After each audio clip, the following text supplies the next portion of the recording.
കണ്ണൂർ പാനൂർ ചെണ്ടയാട് കണ്ടോത്തുംചാലിൽ സ്ഫോടനം. അർദ്ധരാത്രിയാണ് റോഡിൽ സ്ഫോടനമുണ്ടായത്. സ്ഫോടനത്തെ തുടർന്ന് റോഡിൽ കുഴി രൂപപ്പെട്ടു. നാടൻ ബോംബ് എറിഞ്ഞു എന്നാണ് സംശയം. വിവരങ്ങളുമായി നിഖിൽ അളവൂർ ചേരുന്നു. നിഖിൽ, സ്ഫോടനം സംബന്ധിച്ച് പോലീസിന് എന്തെങ്കിലും തുമ്പ് കിട്ടിയിട്ടുണ്ടോ? ഇപ്പോൾ ലഭിക്കുന്ന വിവരങ്ങൾ എന്തൊക്കെ? ലക്ഷ്മി പത്മ, പോലീസിന്റെ അന്വേഷണം ഏതായാലും തുടരുകയാണ്. അല്പസമയം മുൻപാണ് പ്രദേശത്തെത്തി വിവരങ്ങൾ ശേഖരിച്ച പോലീസ് മടങ്ങിയത്. ഏതായാലും ഈ സ്ഫോടനത്തിൽ ഉപയോഗിച്ച വസ്തുക്കൾ, അതിന്റെ അവശിഷ്ടങ്ങൾ പോലീസ് ആ സ്ഥലത്ത് നിന്ന് കണ്ടെത്തിയിട്ടുണ്ട്. പാനൂർ ചെണ്ടയാട് കുന്നുമ്മൽ കണ്ടോത്തുംചാലിലാണ് സ്ഫോടനമുണ്ടായത്. ഏറ്റവും ശ്രദ്ധേയമായ കാര്യം, ഇത് ആദ്യത്തെ പ്രാവശ്യമല്ല അവിടെ ഇത്തരത്തിലൊരു സ്ഫോടനം ഉണ്ടാകുന്നത് എന്നുള്ളതാണ്.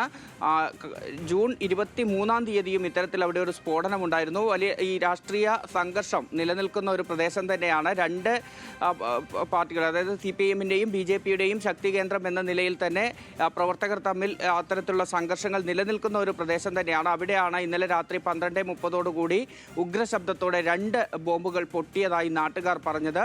ഈ സ്ഫോടനത്തെ തുടർന്ന് റോഡിൽ കുഴി രൂപപ്പെടുന്ന ഒരു സാഹചര്യവും ഉണ്ടായിട്ടുണ്ട്. നാടൻ ബോംബാണ് എറിഞ്ഞത് എന്ന് പോലീസിന്റെ അന്വേഷണത്തിൽ വ്യക്തമായിട്ടുണ്ട്. ഈ ബോംബിന്റെ അവശിഷ്ടങ്ങളും പോലീസ് അവിടെ നിന്ന് കണ്ടെത്തുകയും ചെയ്തു.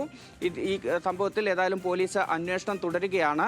ഈ ജൂൺ 23-ാം തീയതി സ്ഫോടനമുണ്ടായ കേസിലും പോലീസ് വിവരങ്ങളൊക്കെ ശേഖരിച്ച് അന്വേഷണം നടത്തിയിരുന്നെങ്കിലും ഇതുമായി ബന്ധപ്പെട്ട പ്രതികളിലേക്കൊന്നും എത്താൻ സാധിച്ചിരുന്നില്ല.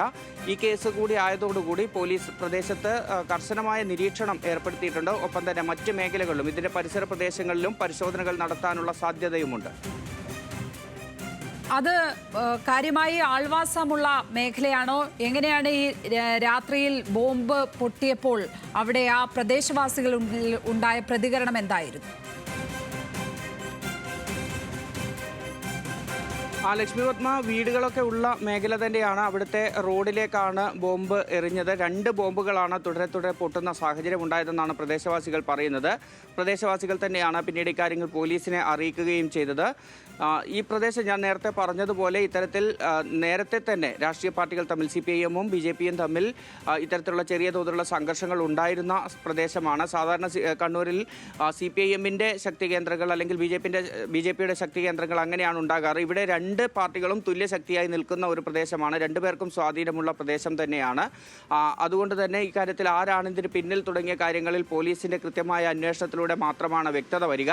പക്ഷേ ഇത്തരത്തിലുള്ള ഈ സ്ഫോടനങ്ങൾ ഉണ്ടാകുമ്പോൾ, ഈ നാടൻ ബോംബൊക്കെ എറിഞ്ഞുണ്ടാകുന്ന സ്ഫോടനങ്ങളെ വളരെ ലാഘവത്തോടു കൂടിയാണ് പോലീസും കാണാറ്.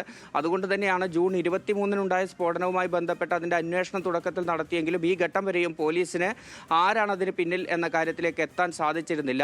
മറ്റൊരു കാര്യമെന്ന് പറയുന്നത്, കണ്ണൂരിൽ പൊതുവെ ഈ ബോംബ് സ്ഫോടനങ്ങളുടെ ഒരു സീസൺ കഴിഞ്ഞ് നിൽക്കുന്ന സമയമായിരുന്നു. വലിയ രീതിയിൽ അത്തരത്തിലുള്ള സംഭവങ്ങളൊന്നും ഇല്ലാതിരുന്ന കുറച്ച് കാലങ്ങളാണ് കടന്നു പോകുന്നത്.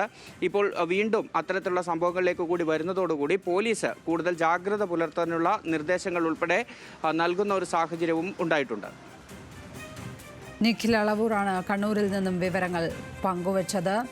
കണ്ണൂർ പാനൂർ ചെണ്ടയാടാണ് സ്ഫോടനം ഉണ്ടായിരിക്കുന്നത്. അർദ്ധരാത്രിയാണ് റോഡിൽ സ്ഫോടനം ഉണ്ടായത്. 2 സ്ഫോടനങ്ങൾ ഉണ്ടായി എന്നാണ് പറയുന്നത്. ഏതായാലും ആരാണിതിന് പിന്നിൽ എന്നത് സംബന്ധിച്ച് പോലീസിന് ഈ ഘട്ടത്തിൽ വിവരമൊന്നും ലഭ്യമായിട്ടില്ല. അതല്ലെങ്കിൽ ആ വിവരങ്ങൾ പോലീസ് നമ്മളോട് ഈ ഘട്ടത്തിൽ പങ്കുവയ്ക്കുന്നില്ല എന്ന് വേണം മനസ്സിലാക്കാൻ. നിഖിൽ അളവൂറാണ് കണ്ണൂരിൽ നിന്നും വിശദാംശങ്ങൾ പങ്കുവച്ചത്.